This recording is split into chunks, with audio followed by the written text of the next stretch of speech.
Hello বন্ধুরা, কেমন আছো? আশা করি ভালোই আছো, আমিও ভালো আছি।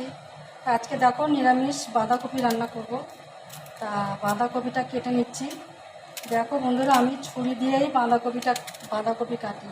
সব কিছুই আমি ছুরি দিয়েই কাটি। তা বাঁধাকপিটা দেখো কেটেছি, এত সুন্দর বলছে, বৌদি বলছে খুব সুন্দর বাঁধাকপিটি কাটা হয়েছে। তা আমার তো পায়ে হাঁটুতে ব্যথা, আমি বসতে পারি না, বসে কোনো কিছু কাজ করতে পারি না, এই দাঁড়িয়ে দাঁড়িয়ে আমি সব কাজ করব। তাই দেখো আজকে কীভাবে বাঁধাকপিটা করি, দেখতে থাকো। হ্যাঁ, তবে দেখো বাঁধাকপিটা কেটে ধুয়ে নিয়েছি। কেমন হয়েছে বাঁধাকপিটা কাটা তোমরা দেখে বলবে। আর এই দেখো গরম জল বসিয়ে দিয়েছি, এর মধ্যে একটু হলুদ দিয়ে দেবো, দিয়ে বাঁধাকপিটা একটু ভাপিয়ে নেব। চলো বাঁধাকপিটা একটু ভাপানো হোক। ভাপিয়ে নিলে কী হবে, জিনিসটা নরমও হয় আর একটা গন্ধ আছে, গন্ধটাও বেরিয়ে যায়। আমি মশলাটা রেডি করে নিয়েছি, টমেটো, হলুদ গুঁড়ো, নুন, জিরে গুঁড়ো,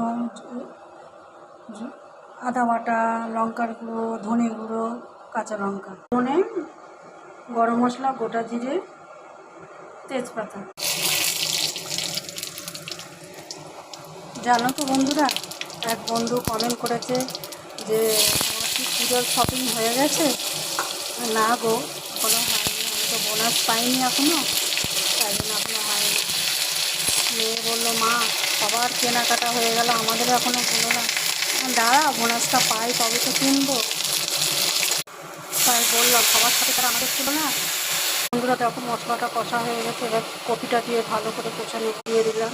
বন্ধুরা আমার এই নিরামিষ বাঁধাকপিটা কেমন হলো তোমরা কমেন্ট করে শেয়ার করবে আর সাবস্ক্রাইবার করবো। আর পুরো ভিডিওটা দেখার জন্য ইউটিউবের অনুরোধ থাকলো মিতা ডেলি লাইফ। নামানোর আগে একটু গা ঘিয়ে দিয়ে দিলাম, নিরামিষ তো একটু ঘি গরম মশলা না দিলে ভালো লাগে না। তাহলে দেখো এটা কমপ্লিট হয়ে গেছে। দেখো এটা কমপ্লিট হয়ে গেছে, কেমন লাগলো